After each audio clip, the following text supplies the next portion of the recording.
आज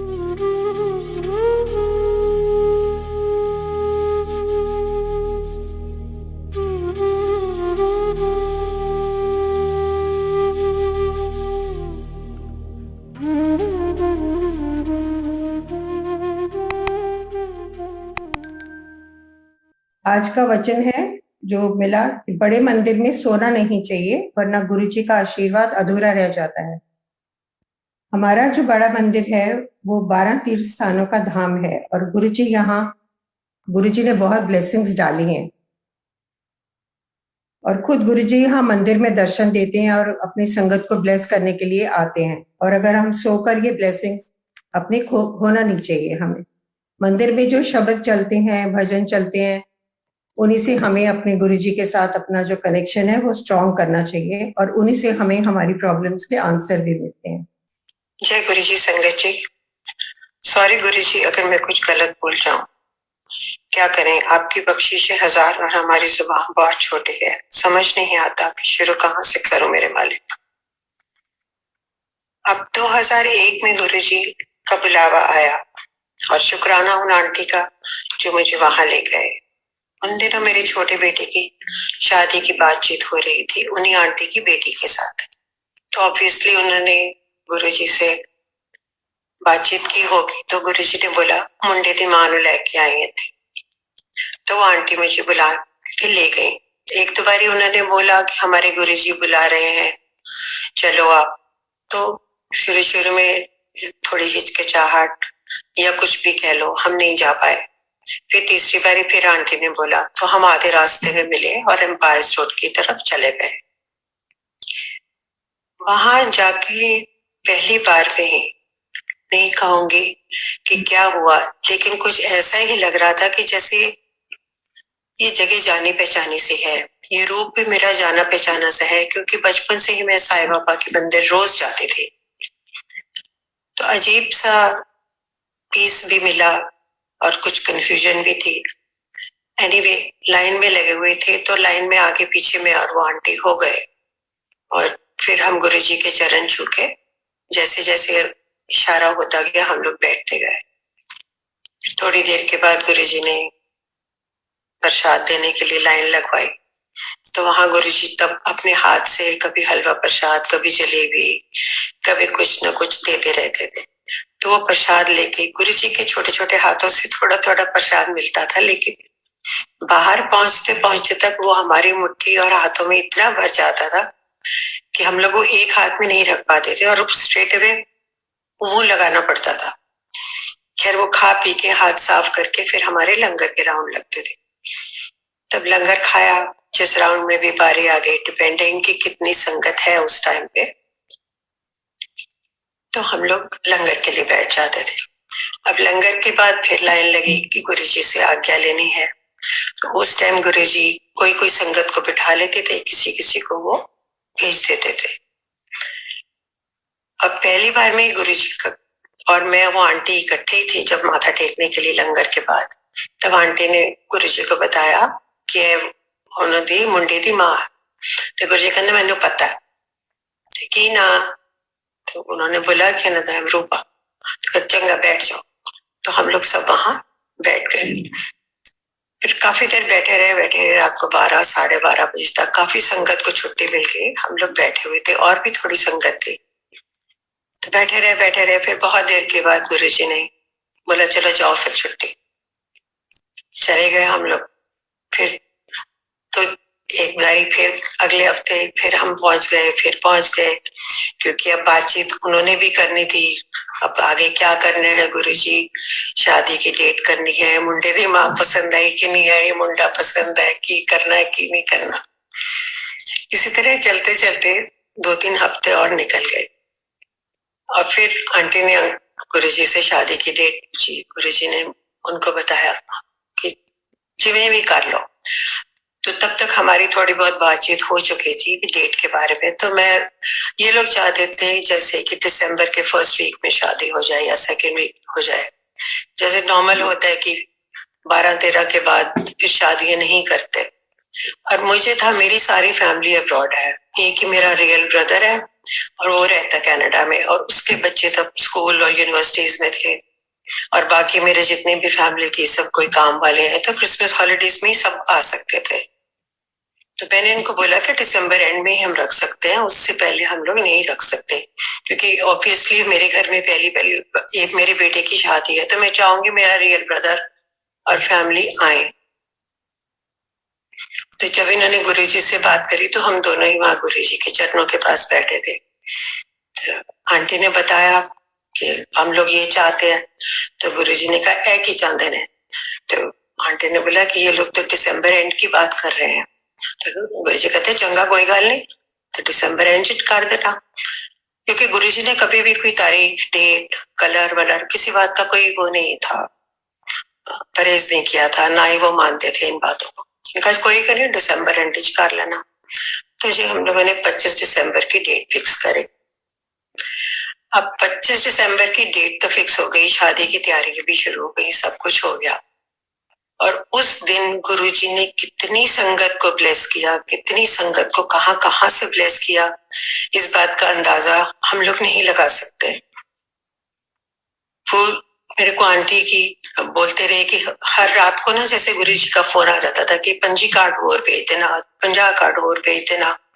तो करते करते उन्होंने काफी संगत को शादी के कार्ड बांटे, और इधर से मेरी भी गेस्ट लिस्ट बढ़ती चली जा रही थी, क्योंकि ऑब्वियसली जितने रिलेटिव थी वो सब आने को तैयार हो गए कि अब इनके घर में शादी है तो जाना पड़ेगा। कईयों ने अपने ट्रैवल प्लान्स चेंज भी करे कि उनका कैसे बना हुआ था, क्योंकि क्रिसमस हॉलीडेज होते हैं। अब करते कराते काफी संगत भी बुलाई गई, मेरी भी गेस्ट लिस्ट हो गई। खैर शादी भी बहुत अच्छे से हो गई, गुरुजी आए, ब्लेस किया बच्चों को, संगत को भी ब्लेस किया। अब इतनी संगत जो उन्होंने ब्लेस करी, उसका ये रीजन था कि 26 तारीख को सुनामी आया था, और कई लोगों का वहां पे थाईलैंड जाने का प्रोग्राम बना हुआ था, जो गुरुजी ने कैंसिल करवाया शादी के कार्ड देके, क्योंकि गुरुजी का शादी का कार्ड मिलना is not a small thing. इसका मतलब कि गुरुजी चाहते हैं कि आप बाकी अपने सारे प्रोग्राम चेंज करके और जो गुरुजी का बुलावा है वहां पे बैठो आके। और कई लोगों ने अपने प्लान्स चेंज करे और वो अपना दिल्ली में ही रह गए और फिर वहां नहीं गए। और इतना सुनामी आया, आप लोगों ने सबने सुना ही होगा, कितनी जाने गए, कितनी प्रॉब्लम्स पड़ी। और यहाँ पे फिर जितने भी लोग बैठे थे गुरुजी ने सबको ब्लेस किया, बहुत देर बैठे रहे शादी पे, और फिर वो चले गए। शादी बहुत अच्छे से गुरुजी के आशीर्वाद से निपट गई। अब उन्हीं की ब्लेसिंग से बच्चे खुश हैं और सब लोग राजी खुशी रह रहे हैं। अच्छा, अब मेरी इंट्रोडक्शन गुरुजी से हो तो गई शादी के दिनों में, लेकिन मुझे आपको मैं बता रही थी कि ऐसे नहीं लगा कि जैसे मैं पहली बार यहाँ आई हूँ, क्योंकि गुरुजी का साईं बाबा का कनेक्शन, इतना मेरा साईं बाबा का कनेक्शन था कि मैं मतलब अबाउट 15 साल से रोज साईं बाबा के दर्शन के लिए जाती थी, चाहे रात हो चाहे दिन हो। एक बारी मैंने अटेंडेंस लगानी ही लगानी है वहां पे, चाहे मंदिर बंद भी होता था तो मैं अब गेट के बाहर से मत्था टेक के आ जाती थी। तो इसलिए मुझे बिल्कुल ऐसे ही लग रहा था कि जैसे यहाँ पे कुछ चीज फेमिलियर है। तो वही सोच सोच के माइंड में बैठे बैठे हम लोग कब वहां साईं बाबा के मंदिर से हम गुरुजी के मंदिर की तरफ पहुंच गए मालूम नहीं पड़ा, और बिल्कुल सब बड़ा अच्छा लगने लगा। रोज अपना हफ्ते में कभी एक बारे कभी 2 बारे, जब हुआ चले गए, ना थर्सडे ना फ्राइडे, ऐसा कुछ नहीं देखना, अपना गाड़ी उठानी हम लोगों ने, और एक 2-3 आंटी और हम लोग अंकल मिलके सब लोग, मेरी बड़ी वाली डॉटर लॉ भी बड़ी कनेक्टेड है गुरुजी से, उनको लिया, हम लोगों ने सब इकट्ठे चले जाते थे वहां, लंगर प्रसाद खाया। कभी तो म्यूजिकल चेयर्स की तरह गुरुजी ने छुट्टी कर दी और कभी वो बिठा लेते थे। अब एक दिन यूं ही बैठे बैठे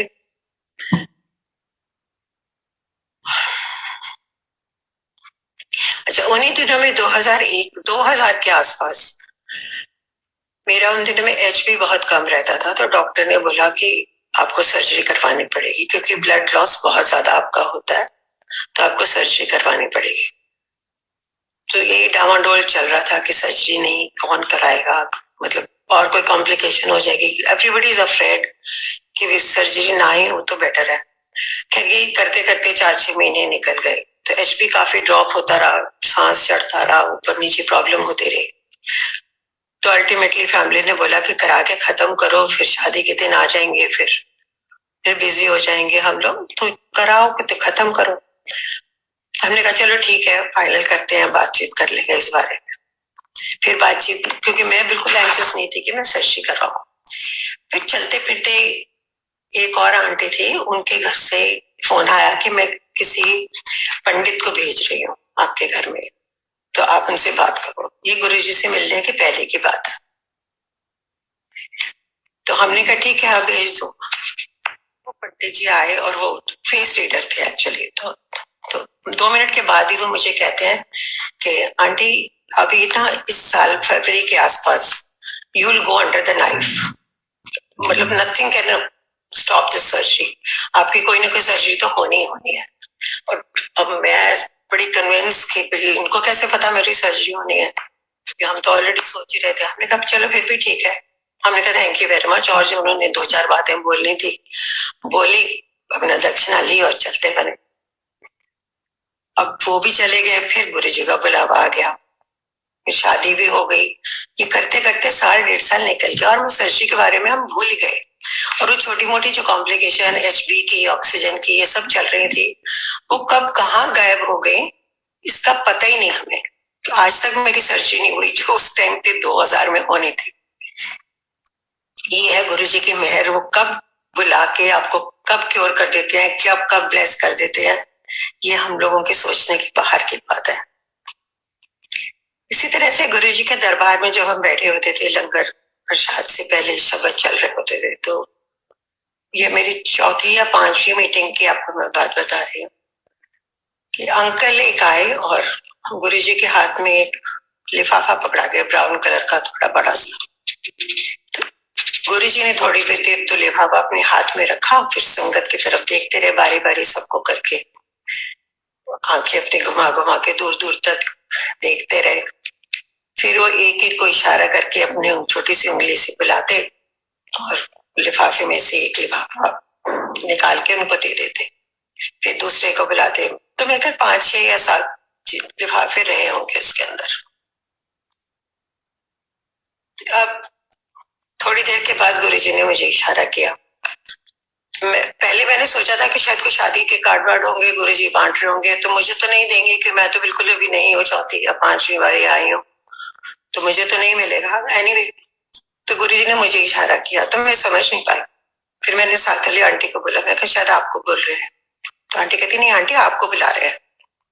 कहा अच्छा। तो मैं चली गई। अब गुरुजी के पास जाने से डर भी लगता था कि गलत बुला रहे हो, किसी को डांट पड़ जाएगी या कुछ। तो फिर गुरुजी ने इशारा किया, फिर मैं चली। फिर वहां जाके जब गुरुजी के चरणों के पास बैठी तो उन्होंने लिफाफे में जो एक लिफाफा पड़ा था छोटा, वो उठा के मुझे दे दिया। वो लेके मैं गुरुजी की आशीर्वाद लेके वापस आ गई, अपनी जगह में बैठ गई। अब उस टाइम तो किसी की हिम्मत नहीं होती कि लिफाफा खोल के देखो कि उसमें क्या है क्या नहीं है। उसके बाद हम लोग लंगर प्रसाद किया, गुरुजी से प्रसाद लिया, आज्ञा दी गुरुजी ने। हम आ गए गाड़ी में, हमने आके खोला कि देखा लिफाफे पे इतना सुंदर गुरुजी का ब्लैक एंड व्हाइट स्टोल में, जो गुरुजी का चेकर्ड स्टोल है, उसका स्वरूप। ये मुझे 4थी या 5वीं बारी में मिला। मैं तो बड़ी खुश। अब स्वरूप मिल गया है तो उसको रखना भी है, रखना है तो उसको फ्रेम भी कराना है। अब फ्रेम करवाने के लिए मैंने 2-4 दुकानों में पता किया, तो वो कहने लगे जी आप छोड़ जाओ, हम फ्रेम कर देंगे। मैं कहा छोड़ूंगी तो मैं किसी हालत में नहीं, अभी अभी करके देना है तो दो, आप पता नहीं बाद में गंदे हाथ लगाओगे, कभी खाना खाओगे, कुछ करोगे, छोड़ूंगी मैं नहीं। तो कहते हैं मैडम फिर रहने दो, मतलब नहीं छोड़ोगे तो हम नहीं, मतलब एकदम नहीं करके दे सकते। तो मैंने गाड़ी उठाई, लाजपत नगर चली गई। वहां पे भी 2-4 शॉप्स है, उनसे भी पूछा तो वो लोग भी कहने लगे कि नहीं आंटी आप छोड़ जाओ। मैं कहा नहीं छोड़ूंगी तो नहीं। फिर मैं एक छोटी सी शॉप थी कि कोने के अंदर, तो उसके फ्रेम पड़े थे बाहर, तो मैंने सोचा इसी में घुस जाती हूँ, देखती हूँ कोई फ्रेम अगर इसी साइज का मिल जाता मुझे। तो उस शॉप में मैं गई तो उसको मैंने फोटो दिखाई, तो उसने मेरे को जो एग्जैक्टली मुझे जो फ्रेम चाहिए था जिस टाइप का, क्योंकि ब्लैक एंड व्हाइट स्टोल था, मुझे थोड़ा उसके सिमिलर ही चाहिए था, बिल्कुल एग्जैक्टली वैसा ही फ्रेम मुझे एग्जैक्ट साइज का उस शॉप में मिल गया। वो मैंने फोटो फ्रेम में लगवाई और लाके मैंने अपने मंदिर में रख दी। ये तो हुई स्वरूप की ब्लेसिंग। फिर इसी तरह थोड़े महीने और निकल गए, तो हम लोग ऐसे ही बैठे हुए थे। तो गुरुजी से जब प्रसाद मिलता था तो हुक्म होता था कि जी जो प्रसाद गुरुजी ने अपने हाथों से दिया है वो आप बाहर जाके खा के हाथों के वापस आओगे। तो वो हलवा प्रसाद होता था, वैसे भी तुम कहीं रख तो सकते नहीं थे, वो हम लोग खा लेते थे। अब एक दिन मिल गई हमें बर्फी क्या पता नहीं लड्डू, काफी बड़ा सा था, बन गया जाते जाते तक। तो मुझे भी लालच आया, मैं कहा चल थोड़ा सा ना मैं घर में अंकल के लिए या जो बच्चे नहीं आ पाए जो अभी तक उनके लिए ले जाती हूँ। तो मैंने वो अपने ना नैपकिन में लपेट के पॉकेट में रख लिया। आगे अपना बैठ के चुपचाप से लंगर करने के लिए सोचा कि लंगर कर लेंगे, फिर उसके बाद जैसे भी गुरु जी की आज्ञा तो करके हम चले जाएंगे। अब जब आपको कोई एक टक देख रहा होता है तो आपको इस बात का बिल्कुल एहसास हो जाता है कि आपको कोई देख रहा है। और जब मैं लंगर कर रही थी तो मुझे लग रहा था कि जैसे गुरुजी ना मुझे एक टक देखे जा रहे हैं, जैसे चोर की दाढ़ी में तिनके वाला हाल होता है वैसी मेरी हालत हो रही थी। और मुझे लग रहा था कि जैसे गुरुजी ने मेरी चोरी पकड़ लिया कोई। तो वही हाल हुआ। लंगर हो गया तो गुरु लंगर प्रसाद के साथ भी जो मीठा मिलता था वो भी खा लिया। तो सडनली अंकल खड़े होके कहते हैं कि गुरु जी कह रहे हैं जेड़िया जेड़िया ने प्रसाद जेबा छुपाया वो अथी खा के जाओ। मेरी तो हालत ऐसी हो गई वहां पे कि अब मैं डर के मारी कि निकालूं कैसे, पॉकेट में से गुरु जी भी देख रहे हैं। कह रहे अब गुरु जी को तो पता ही था। फिर मैंने चुपचाप पॉकेट में से निकाला नैपकिन, अपना जो लड्डू प्रसाद या जो भी था खाया वहीं पे, और गुरु जी से हाथ जोड़ के वहीं पे माफी मांगी और प्रसाद खत्म करके फिर लंगर हम लोग आज्ञा लेने चले आए। तो गुरु जी ने उस दिन हमें बिठा लिया वहां, बहुत देर बैठे रहे। फिर गुरुजी जैसे अभी फिर बोलते थे कि चलो, सॉरी संगत जी मेरा गला थोड़ा ड्राई हो जाता है इसलिए मुझे पानी के लिए थोड़ा सा ब्रेक है।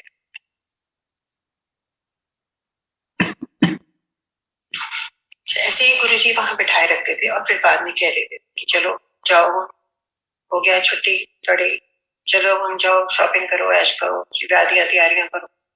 इसी तरह से हम लोग अपना टाइम निकलता गया, बैठे रहे, कभी आ जाते। हमेशा यही होता था कि काश के लंगर प्रसाद के बाद गुरु जी हमारी छुट्टी न कर दे, क्योंकि मन ही नहीं होता था वहां से उठ के आने। इसी तरह चलते चलाते में बहुत और थोड़े हफ्ते निकल गए। फिर एक अंकल गुरु जी के हाथ में पाउच पकड़ा के गए। पाउच गुरु जी ने खोला और अपना हाथ उसमें डाल दिया। इसी तरह से गुरु जी आधा घंटा भजन चलते रहे, गुरुवाणी चलते बैठे रहे। देखा मैंने काफी टाइम गुरु जी का हाथ पाउच में था।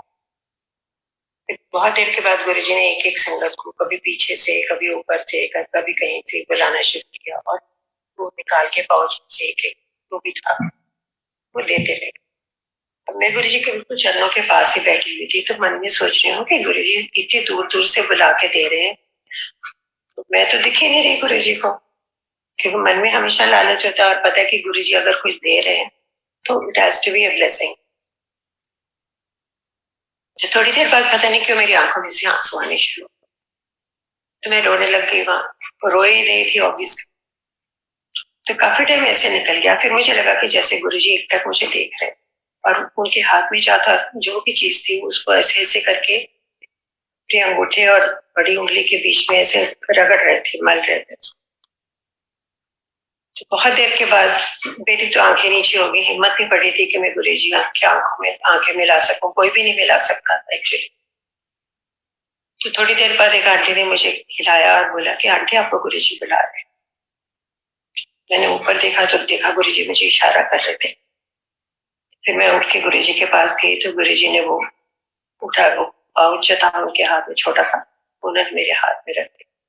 मैंने वो चुपचाप से अपने मुट्ठी बंद करी और आके अपनी जगह पे बैठ गई। आके जैसे ही बैठी इतनी जोर से मुझे रोना आना शुरू हो गया। I got so emotional out of love, out of affection, out of the blessings which I got from Guruji. तो गुरुजी के हमेशा गुरुजी हमारे मन की बात जो है वो एकदम उनको पता लग जाती है। फिर मैंने वो पकड़ लिया और बाद में जब हम लोग लंगर प्रसाद के लिए प्रसाद लेके बाहर गए खाने के लिए, तब मैंने देखा तो गुरु जी का बहुत ही सुंदर छोटा सा सिल्वर में लगा हुआ स्वरूप था गले में डालने के लिए। तो मेरी तो खुशी का जैसे कोई अंत ही नहीं था, और वो स्वरूप मैंने चेन में डाल के आज तक अपने गले में डाला हुआ। बीच में कुछ टाइम के लिए उसका एक छोटा सा कुंडा ढीला हो गया, तो मैंने उठा के ना उसको अलमारी में रख दिया कि कहीं कोई गिर ना जाए या टूट ना जाए। एक बार उसको ठीक भी करवाया, फिर भी वो थोड़ा कहीं से वीक रह गया नहीं, तो फिर मैंने उसको अलमारी में रख दिया। मैं कैसे गिर ना जाए, कहीं गुरु जी की दी हुई ब्लेसिंग है। गुरु जी को तो पता है, उन्होंने अगर वो ब्लेस करके दिया तो जरूर कोई रीजन के लिए होगा, लेकिन हम लोगों को ये बात का एहसास नहीं होता। तो बीच में काफी टाइम कुछ हमारा ऐसे ही चल रहा था, तो सडनली गुरु जी ने मुझे दिखाया, एक सत्संग के जरिए पता लगा, उन्होंने मुझे सुनवाया कि जेड़ियां मैं ब्लेसिंग देना वो तो लोग अलमारियां च रख देते हैं, फिर कहते हैं कि ब्लेसिंग नहीं मिलती। एकदम से मुझे स्ट्राइक हुआ कि वो मैंने तो ब्लेसिंग अपनी अलमारी में रख दी है। गुरु जी ने जैसे मुझे ही सुनवाना था कि ब्लेसिंग अलमारियां नहीं रखने दी लोग। फिर मैं वो सत्संग के बाद घर में आई, अपना प्रेग्नेंट निकलवाया, फिर उसको अपने आप ही थोड़ा सा ठीक करा और फिर अपने गले में डाली। तो इसी तरह चलते चलते बहुत अच्छा लगता गुरु जी के पास बैठे रहते। कब 2007 आ गई, कब पता ही नहीं चला कि गुरु जी ने महासमाधि ले ली। पर मेरी डॉटर ला को मुझे फोन आया, मैं घर पे थी कि मॉम गुरु जी चले गए। पर सेकंड तो मुझे लगा कि क्या कह रही है, गुरु जी चले गए। तो मैं हमारे जैसे फर्स्ट माइंड में आता है या जलंधर चले गए या कहीं चले गए या किसी और संस्था चले गए। तो मैं कहा बेटे कब आएंगे फिर, कि हमारा प्रोग्राम बनता था जाने। कहती नहीं, वो रो रही थी फोन पे। तो तब मुझे लगा कि कोई गड़बड़ की बात कर रही। कहती नहीं मॉम मंदिर पहुंची गुरु जी के दर्शन के। तब एहसास हुआ कि वो क्या कह रही है। तो जब मैं मंदिर गई तो वहां पे लाइन भी लग चुकी थी तब तक, और जगजीत सिंह का भजन चल रहा था, ये नाम है आत्मा अमर है। वही सुनते सुनते सब लोग लाइन लगा के गुरु जी दरबार में, बड़े वाले दरबार में, बड़े मंदिर के दरबार में लेटा, और सब लोग जैसे एक साइड से जा रहे थे दूसरी साइड से बाहर आए। पता नहीं क्यों मन में आ रहा था, जब मैं पहुंची हूँ वहां पे तो मैं गुरु जी ये आपकी क्या लीला है, आप तो कहीं जा नहीं सकते हो, ये भी आपकी कोई लीला है जो आप हम लोगों को दिखाना चाहते हो। आप नॉर्मल थोड़ी इंसान हो हम लोगों की तरह जी हुई सटली छोड़ के चले जाओ, ये जरूर आपकी कोई ना कोई लीला है। तो इसी तरह से सोचते सोचते हम मंदिर से बाहर, और एक्चुअली मन तो उदास था ही, अब मन में उस टाइम क्या चल रहा था क्या नहीं चल रहा था नहीं मालूम। हम घर आ गए, तो फिर जब मंदिर में जाते थे वहां पे गुरु जी के गद्दी पे गुरु जी तो दिखाई, फिर भी इतना एहसास था गुरु जी का कि वो यहाँ कहीं ना कहीं मंदिर में घूम रहे हैं। कभी लगता बैठे हुए हैं, कभी लगता गद्दी पे बैठे हैं, कभी लगता सीढ़ियों में बैठे हैं। एक बार मेरी डॉटर लोग बाहर सीढ़ियों में बैठी हुई थी, लंगर की बारी नहीं आ रही थी, और उस दिन बरसात भी बहुत हो रही थी, तो ऐसे वो छत के नीचे बैठे थे। तो कहती है मॉम शिव मूर्ति की जो बड़ी वाली शिव मूर्ति है फाउंटेन वाली, उसकी आंखें लेफ्ट राइट जा रही है, आप देखो बैठ के थोड़ी देर। तो हम मैं भी उसके साथ बैठ गई, खैर मुझे तो नहीं देखी लेकिन उसने देखे। तो गुरु जी अपना कोई ना कोई एहसास दिला देते थे कि वो वही मंदिर में है कहीं ना कहीं बैठे। फिर थोड़े टाइम अब एक हैबिट सी बन गई कि हर मंडे को सुबह हम लोग मंदिर जाते, हर थर्सडे को लंगर के लिए जाते, थर्सडे या फ्राइडे कभी भी।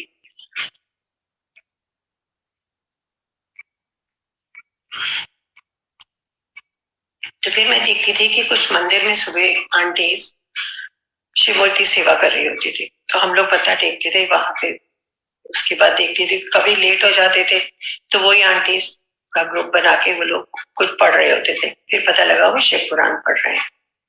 जब शिव मूर्ति की सेवा करते फिर शिव पुराण पढ़ते, तो हम तो अपना जाते थे मंदिर, दर्शन किया, प्रसाद खाया और आ गए।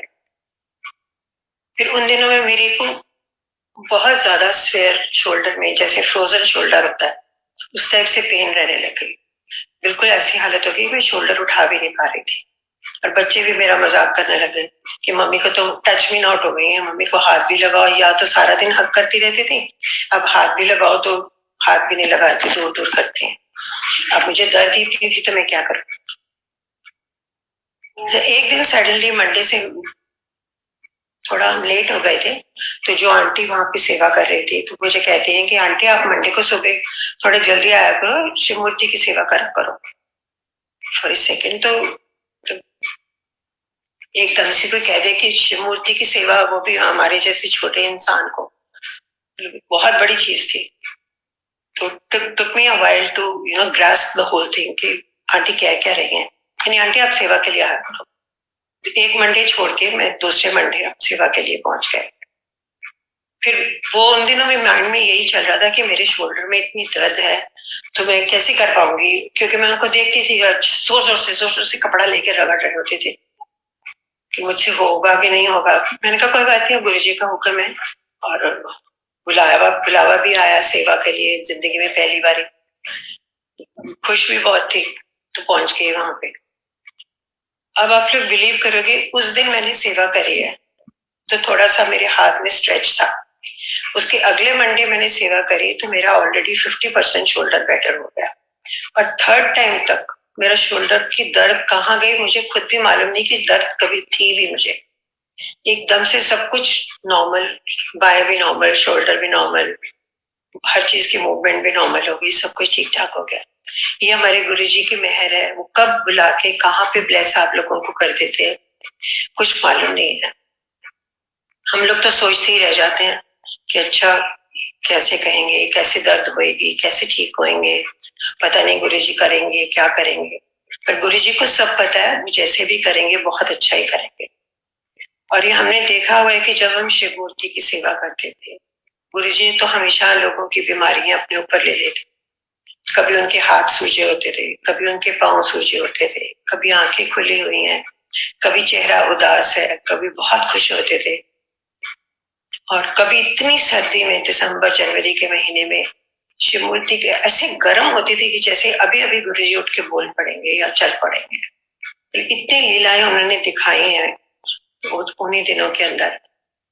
बहुत अच्छा लगता था ना। हम लोगों को सर्दी का होता था, सुबह 5, 5:30, 6 बजे निकलना है, कभी फॉग है, कभी बरसात है, हम लोग अपना गाड़ी उठाई और चल पड़े, निकल पड़े।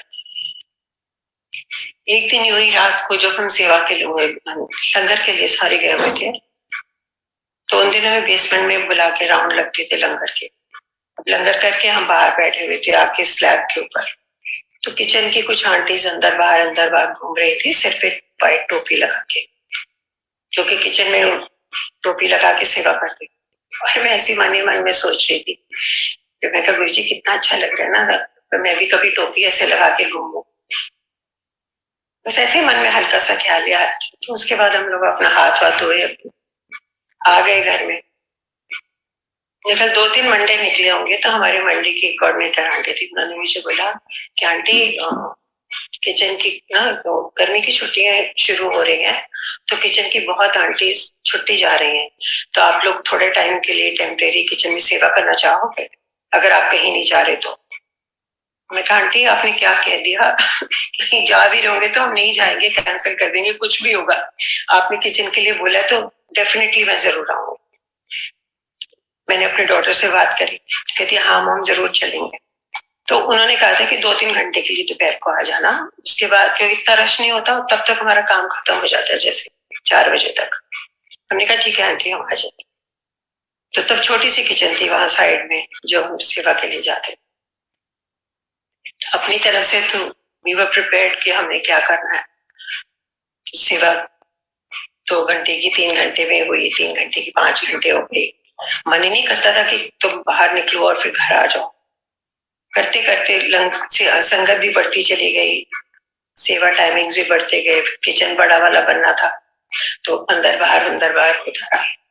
तो गुरु जी की कृपा से, उनकी मेहर से हम लास्ट डे तक, जब तक कोविड के लिए मंदिर नहीं बंद हुआ, उस दिन भी हम लोग किचन में सेवा ही कर रहे थे, लंगर बन रहा था। जब ऑर्डर आया कि अब मंदिर बंद होगा थोड़ा। तो हमने भी यही सुना था, सोचा यही था कि चलो थोड़े दिन, हफ्ता 10 दिन बंद होगा, तो उसके बाद फिर हम लोग आ जाएंगे। क्या पता था कि कोविड की इतनी प्रॉब्लम बढ़ जाएगी कि उसके बाद सेवा के लिए हम लोग तरसते ही रह जाएंगे। लेकिन गुरु जी की इतनी मेहर है, इतनी उनकी ब्लेसिंग्स है कि मंदिर बंद होने से पहले उन्होंने हर सेवा का मौका दिया, हर सेवा में ब्लेस किया है, चाहे वो हॉल की थी, चाहे वो किचन की थी, पैंट्री की थी, लंगर की थी, जैसे भी समाधि सेवा, जो भी मतलब मन में हमारी सेवाएं रह गई थी, वो सब गुरु जी ने पूरी करवाई है। इतना उनका ब्लेसिंग है, इतनी ब्लेसिंग है कि बता नहीं सकती।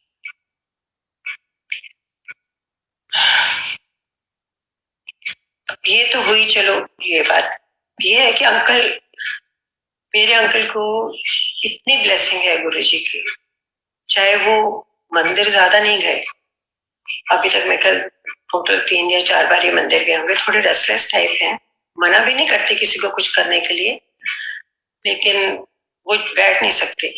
मानते भी गुरु जी को पूरा है, गुरु जी के हुक्म के हिसाब से पूरा करेंगे, सत्संग घर में होगा तो पूरा बैठेंगे। लेकिन ऐसे उनको कहो कि कहीं जाके हमने सत्संग पे बैठना है या हमने मंदिर में जाके 2-3 घंटे बैठना है, तो वो नहीं कर पाते थे। इसी तरह शुरू में जब वो हमारे साथ जाते थे तो एक बारी गए उनके, तो मेरे ख्याल दूसरी बारी गुरु जी ने उनको कह दिया, चलो चलो जाओ, थोड़ी छुट्टी, तुसी ऐश करो, जाके जाओ भी पैक्चर लाओ।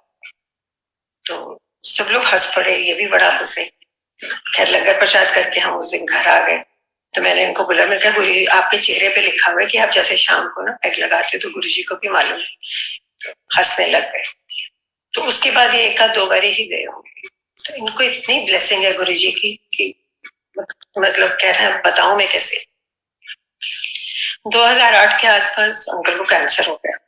वो भी हमें नहीं पता, अंकल को खुद नहीं पता कि उनको कैंसर हुआ है। गले में जरा सी इरिटेशन सी थी। तो उस दिन हम मेरे बेटे के घर में सत्संग था। सत्संग के बाद उसको कहते हैं, चल नीचे ही डॉक्टर है, तेरा 2 मिनट से दवाई लेके आते हैं। तो ये लोग डॉक्टर को चेकअप करवा के 15-20 मिनट में वापस आ गए, नीचे पास ही था। तो मैंने इनसे पूछा, मैंने तो ये सोचा कि वॉक करने गए हैं दोनों, फादर और सन। तो फिर मैंने आके पूछा, मैं कहा कहाँ हो गए, वॉक कर रहे? तो ज्यादा लंगर खा लिया? तो हंसने लग गए। कहते नहीं नहीं, ऐसे नीचे गए थे डॉक्टर को मिलने। तो क्या हो गया डॉक्टर को? मैं तो बेटा कहने लगा मेरा, नहीं मम कुछ नहीं, कोई ऐसी बात नहीं है, ऐसे चेकअप कराने गए थे। अच्छा चलो ठीक है। क्या बोला डॉक्टर ने? नहीं कुछ नहीं, उसने बोला कि एक सुबह टेस्ट करवाना है, लिख के दिया उसने। तो तब भी हमने कुछ सोचा नहीं ज्यादा। ये लोग सुबह, मेरा बेटा ही उनको लेके चला गया वहां पे हाउस कास्ट टेस्ट करवाने के लिए। तो वहां से टेस्ट उन्होंने करवाया, वहां अगले दिन एमआरआई कराया, स्कैन कराया। मुझे नहीं पता था कि इतने लंबे चौड़े टेस्ट करवाने जा रहे हैं। तो अगले दिन इनकी रिपोर्ट आई। तो रिपोर्ट में थोड़ा सा कैंसर का डाउट हुआ। तो इसने मुझे बोला बेटे ने कि मामा अपना, मेरा कजन बहुत बड़ा डॉक्टर है, तो आप एक बार मामा से डिस्कस कर लो कि इस तरह डॉक्टर कह रहे हैं। तो मैं कहा ऐसी कोई बात नहीं है, इन लोगों को कुछ पता तो होता नहीं है, ऐसे डराते रहते हैं अपनी फीसें भराने के लिए। कहते कोई नहीं मॉम, अब जब आप पता ही है तो फिर आप मामा से एक बार बात कर लो, बता देंगे वो। अच्छा ठीक है, चलो कर लेते हैं। तो मैंने अपने कजन को फोन किया, मैं कहा इस तरह से जो हमारे में आई है। तो कह रहे कोई नहीं, मेरे को रिपोर्ट भेज दे, मैं देख लेता हूँ। तो उसको मैंने रिपोर्ट्स भेज दी। तो उसने बोला कि हाँ डाउट तो है, कोई बात नहीं, तो आप ऐसा करो, मैं मैक्स हॉस्पिटल का जो टॉप का ऑन्कोलॉजिस्ट है उसका नंबर, अपॉइंटमेंट ले लेता हूँ, तो आप उनको उनके पास ले जाओ, जो भी ठीक होगा वो ठीक ही गाइड करेगा। तो हमने कहा ठीक है। तो मन में कुछ ऐसा डर नहीं, रोना धोना नहीं, वो कैंसर हो गया, ये हो गया, कैसे होगा, ये होगा, फलान होगा, कुछ नहीं। मैं कहा अच्छा ठीक है, जैसे तू कह रहा है वैसे कर लेते हैं। तो उसने अपने आप ही मैक्स में अपॉइंटमेंट ली और ये रिपोर्ट्स वगैरह लेके, मेरा बेटा कहने लगा मामा, उस दिन मेरे ख्याल में मंडे था, तो मेरा बेटा कहता मामा आप तो सेवा पे जाओ, तो मैं पापा को ले जाऊंगा। उससे एक दिन पहले हम लोग डॉक्टर को ऑलरेडी दिखा रहे थे। तो डॉक्टर ने कहा कि नहीं, हम इनके ना वो करेंगे,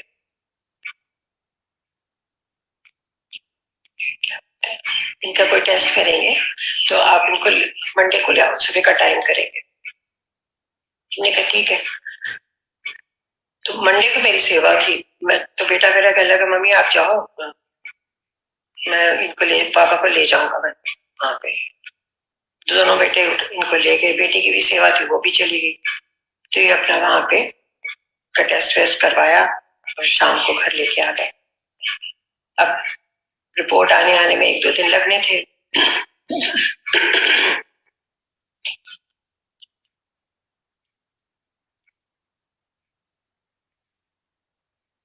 तो फिर थर्सडे आ गया। थर्सडे को हमारी किचन सेवा होती थी। अब हम लोग थर्सडे को किचन चले गए सेवा करने के लिए। तो पीछे रिपोर्ट आ गई। तो हमने बाद में शाम को जब मैसेज चेक किया,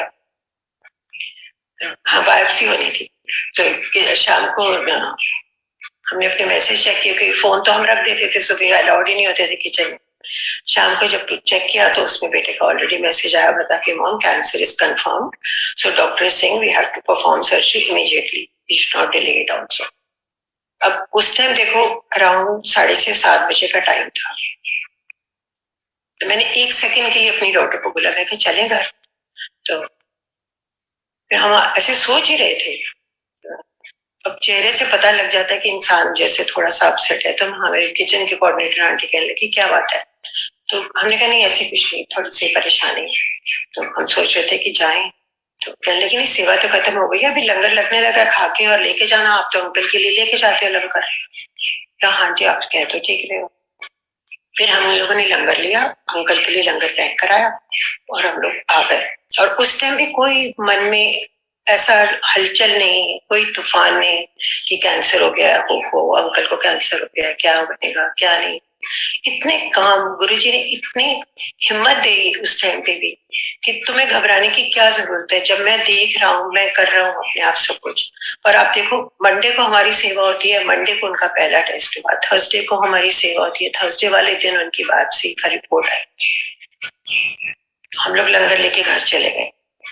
अब अगले मंडे की, अब थर्सडे के बाद जो 3 दिन के बाद सर्जरी फिक्स हो गई।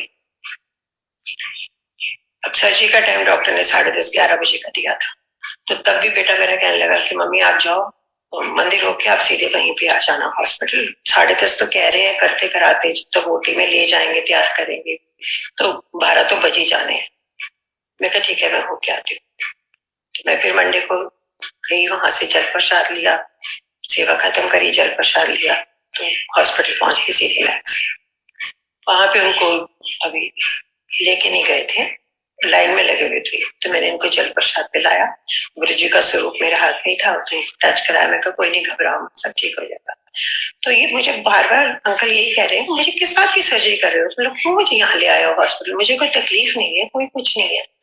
तो फिर हमने कहा नहीं कोई तकलीफ नहीं है, कुछ नहीं है, ऐसे छोटे सा इन्फेक्शन सी है, तो वो डॉक्टर निकाल दे। जब वो खुद ही पेशेंट मानने को तैयार नहीं कि उनको कैंसर है, तो हम क्यों डराए उनको।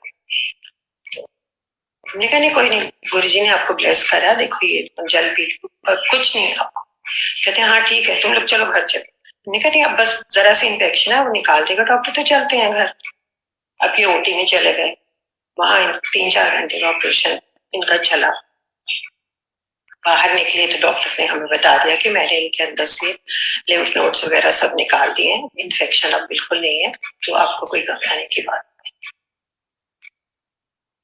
उस रात को सिर्फ ही आईसीयू में रहे, थोड़ा अनकंफर्टेबल हुए होंगे ऑब्वियसली, अंदर तो हम अलाउड नहीं थे जाने, सिर्फ 1 मिनट के लिए मिलने के लिए जाने दे रहे थे। 1 मिनट 2 मिनट में मिल के आई, 1-1 मिनट बेटा और मेरी बेटी मिल के आ गए।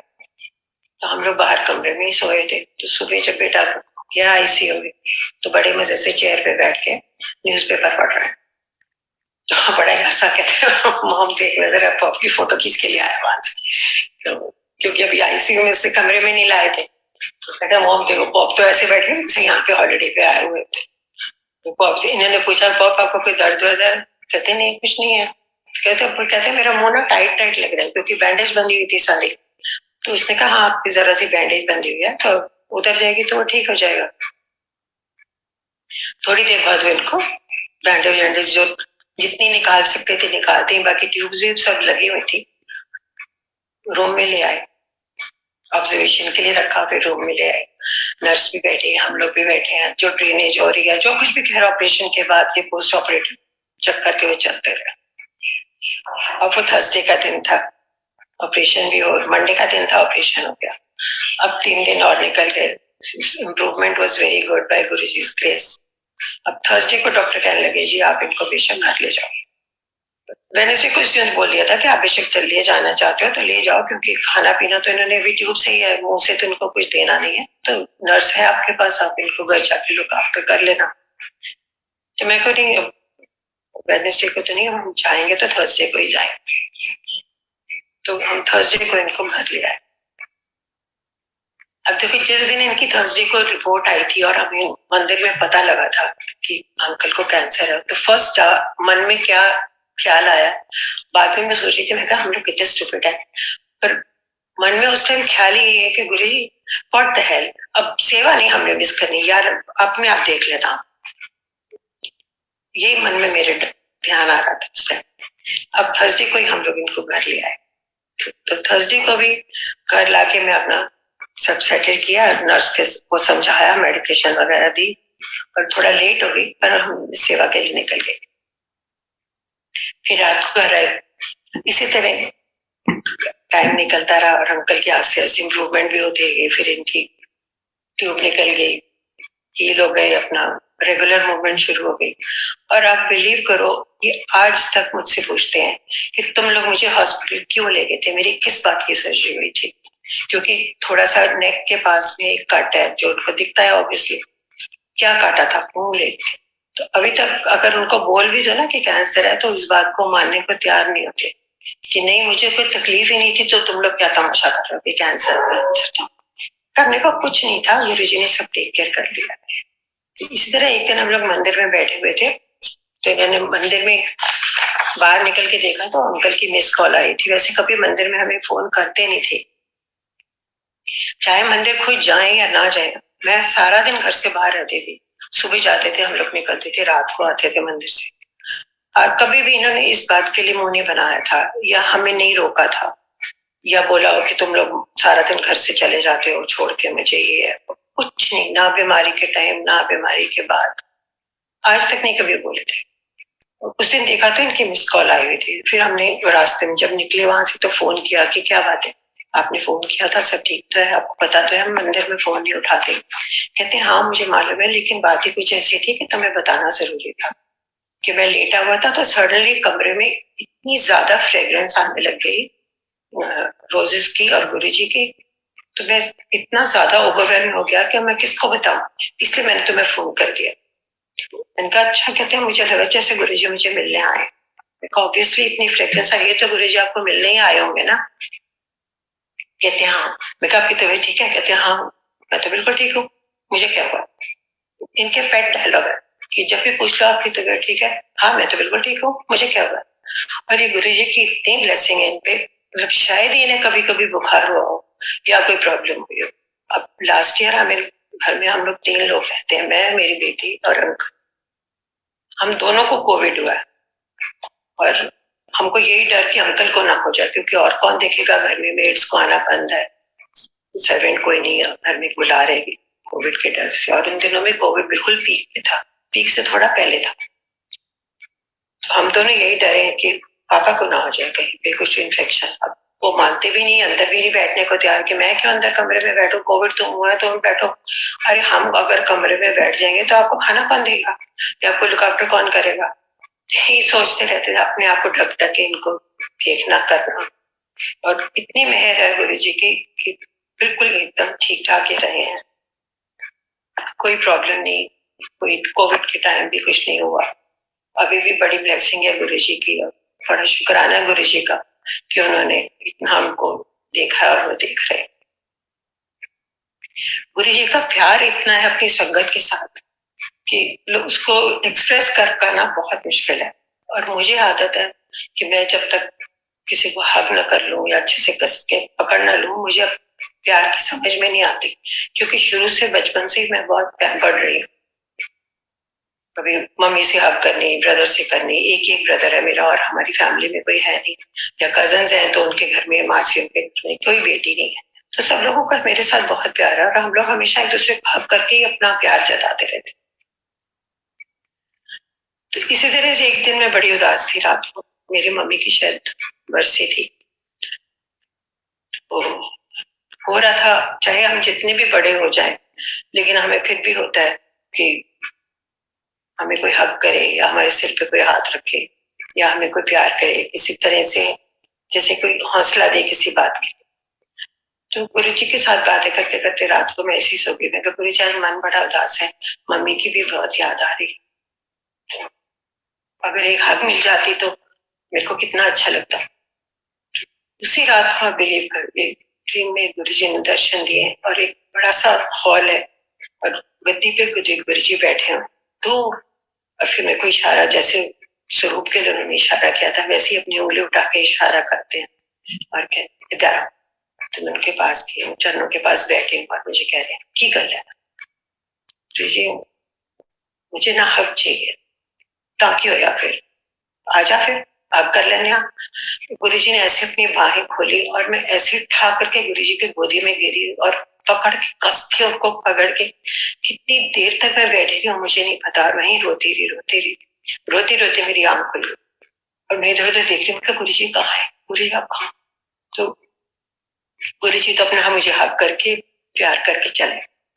इसी तरह से एक बारी नहीं, वो कई बारी मेरे सपनों में आए हैं, ड्रीम दर्शन दिए और चले जाते। कई बार मैं जैसे गुरु जी के स्वरूप के आगे बैठी होती हूँ, मुझसे मेडिटेशन नहीं होती, मैं शुरू से बड़ी चंचल टाइप की रही कि मैं बैठ नहीं सकती। तो मैं गुरु जी को कहती हूँ गुरु जी मुझसे ना मेडिटेशन नहीं होती, पर मैं आपको प्यार बहुत करती हूँ, I really love you very much. यही मेरे एंड के डायलॉग होते हैं हमेशा कि Guru ji I love you very much, पर आपको तो पता है मैं मेडिटेशन नहीं कर सकती, आपको मालूम है ना कि मैं आपको प्यार करती हूँ। बस यही बोल के मैं अपना गुरु जी से मत्था टेक के आकर सोने आ जाती। अब वो भी गुरु जी आपको बता देते हैं कि आपके मन की बात वो सुन रहे हैं, उनको सब पता है कि आपके मन में क्या चल रहा है। तो इसी तरह से एक बार एक हमारी किचन की आंटी थी, उन्होंने अपने घर में सत्संग रखा और उस दिन मेरी सैटरडे की सेवा थी। अब मेरे को था, वो आंटी के घर में कभी मैं सत्संग पे गई नहीं थी, मेरा मन बहुत था जाने के लिए। तो मैं रात को तो गुरु जी से सोचती रही, बोलती रही, गुरु जी मेरा मन बहुत है सत्संग पे जाने के लिए, लेकिन अब सेवा छोड़ के तो मैं नहीं जाऊंगी, फिर भी मैं क्या करूं, देर से चली जाऊं सेवा पे या जल्दी होके आ जाऊं, वो शाम का टाइम रखती हैं तो मैं जल्दी जल्दी होके आ जाऊं, क्या करूं। इसी तरह करते करते करते गुरु जी में मेरी आंख लगी। तो गुरु जी ने मुझे रात को ड्रीम में दिखाया कि सत्संग हो रहा है, दरबार लगा हुआ है और गुरु जी के बिल्कुल चरणों के पास एक जगह खाली है, वहां में बैठी है। और फिर मैं वहां बैठी और प्रसाद खा रही हूँ।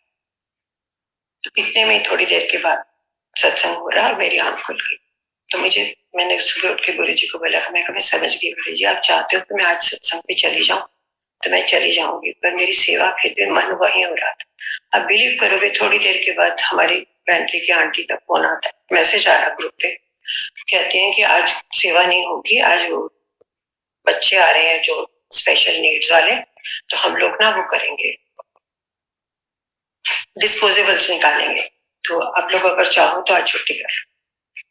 गुरु जी थैंक यू सो मच, मेरी सेवा भी मिस नहीं हुई और अब मैं सत्संग पे भी जा सकती हूँ। तो शाम को मैंने अपना ड्राइवर को सफदरजंग जाने की, सफदरजंग में रहती आती हूँ, तो हम लोग वहां चले गए। जब तक मैं वहां पहुंची तो उनका जो दरबार वाला कमरा है वो पूरा भरा हुआ, एकदम फुल, बैठने तक की मतलब पहुंचने तक की इतनी सी जगह थी कि आप दरबार में जाके गुरु जी के चरणों तक मथा टेक के आओ। अब गुरु जी ने मुझे दिखाया था कि वहां बैठना, चरणों के पास में बैठी हूँ, तो मैं देख रही हूँ टेढ़ी आंखों से, वहां तो आंटीज बाहर बैठी हुई है। तो जब तक मैं गुरु जी के मत्था टेकने के लिए पहुंची हूँ, मैंने मत्था टेका और खड़ी हुई हूँ, सडनली लेफ्ट साइड से मेरी एक आंटी खड़ी होके चली गई। तो कहने लगी रूबा आंटी आप यहाँ बैठ जाओ, मैं जा रही हूँ। और बिल्कुल एग्जैक्टली वही जगह थी जो गुरु जी ने मुझे ड्रीम में दिखाई थी कि तुम यहाँ बैठी। वो आंटी उठ के चली गई, वो आज्ञा लेने आ गई, मैं उनकी जगह में आके बैठ गई और फिर वो सत्संग अटेंड किया। अब सत्संग खत्म होने के बाद हम लोग बैठे हुए थे, जैसे एक दूसरे से सत्संग कर रहे थे, जब भजन खत्म तो एक आंटी उठ के मेरे पास आती है, वो नोएडा में रहती है, कहती आंटी मैं तो बोला आपको देख के इतनी खुश हो गई हूँ कि मैं आपको बता नहीं सकती। मैं कहा क्या हो गया? सब ठीक? खुशी तो अच्छी, चलो अच्छी बात है। कहते हैं मैं एक गुरु जी का मैसेज आपको देना था और मैं सोच रही थी आपका नंबर कहीं मेरे से मिसप्लेस हो गया, क्योंकि बहुत टाइम मिले नहीं थे बीच में हम लोग, तो मेरा फोन ये हो गया तो नंबर कहीं मिसप्लेस हो गया था, तो आपको गुरु जी का मैसेज देना था। मैं कहा दो, बड़ी खुशी की बात है। तो उन्होंने मुझे कस की जप्फी मारी, मैंने भी उन्हें जप्फी मारी। तो कहते हैं गुरु जी कह रहे हैं ये वो ना मैंने बहुत प्यार कर दिया आंटी। मैं उन्होंने कहती हूँ मैं भी उन्हें बहुत प्यार करना, वो मेरे नाल बड़ी खुश रहती है, वो मैंने बहुत प्यार कर दिया। तो गुरु जी ने बोला कि वो कहती है वो मैंने बहुत प्यार कर दिया, मैं भी उन्हें बहुत प्यार करना। मैं कहा आंटी मेरा तो दिल ही नहीं कर रहा कि मैं आपको छोड़ूं आज, आप ही खड़े रहो। हम कितनी देर एक दूसरे को वही हक करके खड़े रहे, यूं ही लगे जैसे गुरु जी की ब्लेसिंग्स एकदम फ्लो कर रही है एकदम मेरी बॉडी के अंदर। और मैं इतनी खुश कि कैसे बताऊं। और ये वाला मैसेज मुझे एक आंटी नहीं, 3-4 आंटीज ने अलग अलग टाइम पे दिया कि उन्होंने कह दी मैंने बहुत प्यार करना, वो भी मैंने बहुत प्यार कर दिया। तो मुझे फिर मैं आके अपने गुरु जी को बोले, मैं कहा गुरु जी थैंक यू सो मच कि आपने मेरी मतलब मेरा प्यार आपको मिल गया। और अब मैं कैसे आपको बताऊं। अब एक छोटा सा सत्संग बहुत जरूरी मैं आपको बताती हूँ। अभी कोविड से थोड़ा टाइम पहले इतनी संगत बढ़ गई थी इवन शिव मूर्ति में, क्योंकि गुरुजी ने मेरे को लगता है बहुत आंटीज को या लोगों को ब्लेस करना था, आंटीज को या अंकल्स को। तो शिव मूर्ति सेवा के लिए बहुत आंटीज बढ़ गई थी। उसकी वजह से जो पुरानी आंटीज थी उन लोगों ने टर्न लगा दी कोऑर्डिनेटर आंटी ने कि आप हफ्ते में 3 हफ्ते के बाद आप लोगों की बारी आया करेगी, क्योंकि बाकी आंटीज को भी चांस मिल रहा है सेवा करने का, उनको भी ब्लेसिंग चाहिए। तो 2-3 हफ्ते हम लोगों की बारी नहीं है, कभी 2 हफ्ते कभी 3 हफ्ते के बाद एक बारी हमें बारी मिलती थी। तो फिर हम पहुंच तो फिर भी जाते थे क्योंकि शिव पुराण पढ़ते थे सुबह, पर बारी नहीं आती थी। हमने कहा ठीक है चलो कोई बात नहीं, सबको ब्लेसिंग तो सबको मिलनी चाहिए, गुरु जी तो सबके ही हैं, कोई हमने कोई ये तो नहीं है कि मेरी जिंदगी भर का है वो बराबर। तो कोई बात ठीक है। तो ये कुछ ही चलता रहता था। फिर भी मन में होता है कि अब 3 हफ्ते शिव मूर्ति सेवा कैसे होगी, शिव मूर्ति के दर्शन क्या होंगे, कैसे होगा कैसे नहीं होगा। तो मेरी बेटी शटल सेवा में जाती, तो सडनली एक दिन मैं शाम को घर में आई तो उसके हाथ में एक पैकेट था न्यूज़पेपर में लिपेटा हुआ। मुझे कहती है मॉम ये आपके लिए है। मैंने कहा क्या लिया है आज, प्रसाद है? तो कहती नहीं मॉम मुझे हुक्म नहीं था खोलने का, जिन अंकल ने दिया उन्होंने कहा ये मम्मी के लिए उनको दे देना, वही खोलेंगे।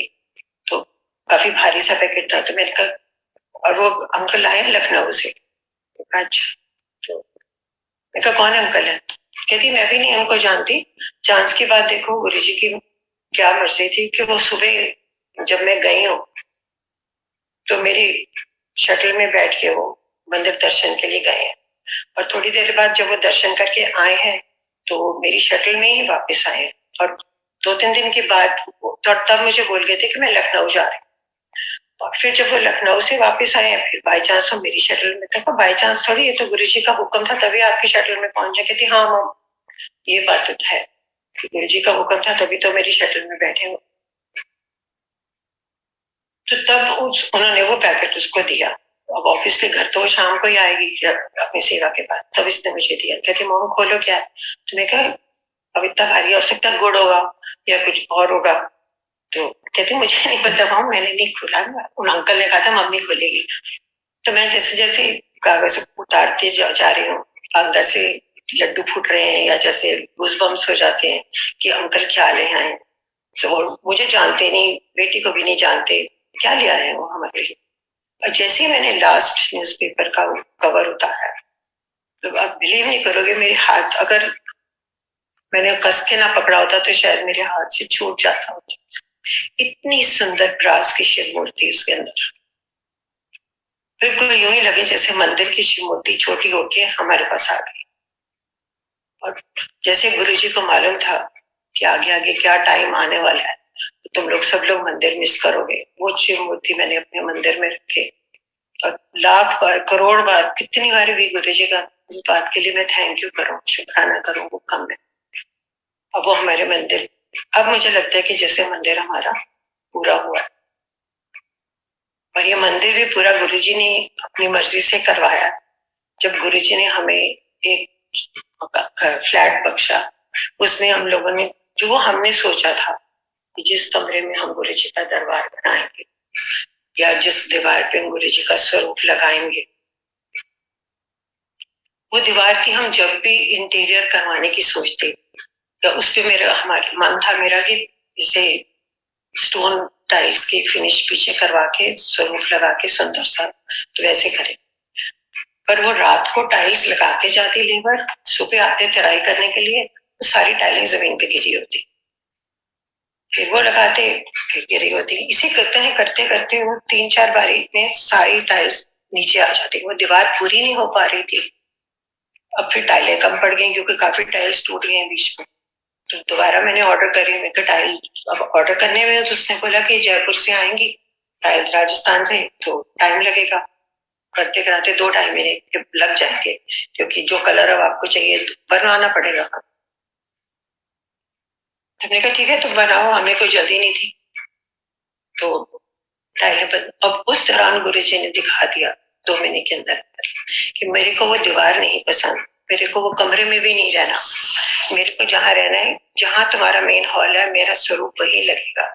और वो दीवार बादशाह हम लोगों ने जिस कलर में पेंट करवाई थी, वहां हमने पेंटिंग लगवानी थी। हमारा माइंड कुछ और तरह से चलता है, गुरुजी ने जो करना है वो उन्होंने अपनी मर्जी से करना है कि मेरा स्वरूप वहां लगेगा ड्राइंग रूम के अंदर, जिधर तुम लोग बैठोगे उधर ही मेरा स्वरूप लगेगा, मैं अलग कमरे में नहीं रहूंगा। और बड़ा क्लियर उन्होंने मुझे बताया कि अगर तुम लोग इकट्ठे फैमिली मिलके बैठ सकते हो, तो मेरे को अलग एक कमरे में क्यों बिठाया जाता है। ये भी बात बिल्कुल सही है। तो जब गुरुजी हमारे सब कुछ है और हमारा फैमिली होने की वजह से है, कंप्लीट भी होने की वजह से है, तो फिर उनको अलग कमरे में क्यों बिठाया जाए। तो फिर हमने ड्राइंग रूम में मेन वॉल के ऊपर गुरुजी का स्वरूप दिखाया। स्वरूप भी गुरुजी ने खुद ही बताया कि इस चोले में, इस कलर के चोले में स्वरूप चाहिए, वो ऑर्डर किया गया, स्पेशली बनवाया, तो वो हमने वो दीवार पे लगवा दी। फिर अब गुरुजी ने शिव मूर्ति भी भेज दी, अब वो भी मेरे मंदिर में आ गई। तो अब मुझे लगता है कि जैसे सब कुछ कंप्लीट हो गया, ये सब गुरुजी की ब्लेसिंग है। अब मेरे को सांस भी काफी चढ़ गई है। और एक लास्ट छोटा सा मैं आपको सत्संग सुनाना चाहती हूँ, जो कि संगत के लिए बहुत जरूरी है। नवंबर के महीने में गुरुजी ने ड्रीम दर्शन दे दिए थे, और एक पहाड़ी के ऊपर जैसे बहुत बड़ा एक हॉल है, और हॉल में संगत बैठी हुई है और सत्संग चल रहा है। बाहर बड़ा तूफान आ रहा है, आंधी तूफान, जैसे मिट्टी हवा कुछ ना कुछ। तो खिड़की के दरवाजे खटखट हो रहे हैं। तो मैं गुरुजी के पास जाके कह रही हूँ कि गुरुजी बाहर बड़ा तूफान आ रहा है, ना कोई अंदर जा पा रहा है, ना कोई दरवाजा खुल रहा है, ना कोई बाहर जा पा रहा है, तो क्या करें। तो गुरुजी कहते हैं कि करना है बाहर जाके, अंदर बैठो ते मंत्र जाप करो, मंत्र जाप ही तो लोगों को बचाएगा, जितना हो सके मंत्र जाप करो। बड़ा माड़ा टाइम है। संगत जी प्लीज मेरे हाथ जोड़ के आप लोग से यही प्रेयर है कि आप लोग अपने आप को संभालें, अंदर रहें। गुरु जी का भी यही हुक्म है कि अंदर बैठो, अपने घरों में सत्संग करो, अपने घर में रहो, मंत्र जाप करो। थैंक यू सो मच संगत जी फॉर लिसनिंग। सॉरी गुरु जी, मेरे से बहुत गलतियां हुई हैं, मैं क्या करूं, इमोशनल भी मैं बहुत हो जाती हूँ और गला भी मेरा थोड़ा जैसे ही ज्यादा बोलने की इजाजत नहीं देता। Thank you so much.